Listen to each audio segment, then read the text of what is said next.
সামনেই কালী পুজো আসছে। এই তিথিতে আপনি যদি এই ক্রিয়াটি ঠিকঠাক উদ্দেশ্য নিয়ে করতে পারেন, তাহলে আপনি যা ফলাফল পাবেন, আপনার তন্ত্রোক্ত ক্রিয়ার প্রতি একটি আলাদা বিশ্বাস ও আশ্বাস তৈরি হবে।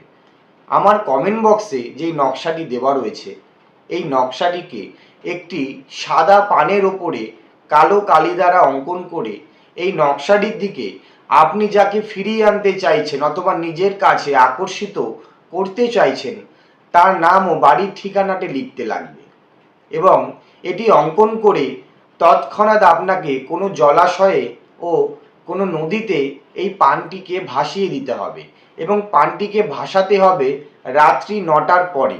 এবং আপনি এই কর্মটি করতে পারবেন প্রত্যেক দিন এবং যে কোনো দিন করতে পারবেন, শুধুমাত্র দুপুর 12টার পরে পাক পবিত্র হয়ে তারপরে এই কাজটি আপনাকে করতে লাগবে। এবং যদি ঠিকঠাকভাবে নিয়ম মেনে যদি আপনি এই কর্মটি করতে পারেন, তাহলে যথাযথ আপনি ফলাফল পাবেন এই ক্রিয়া।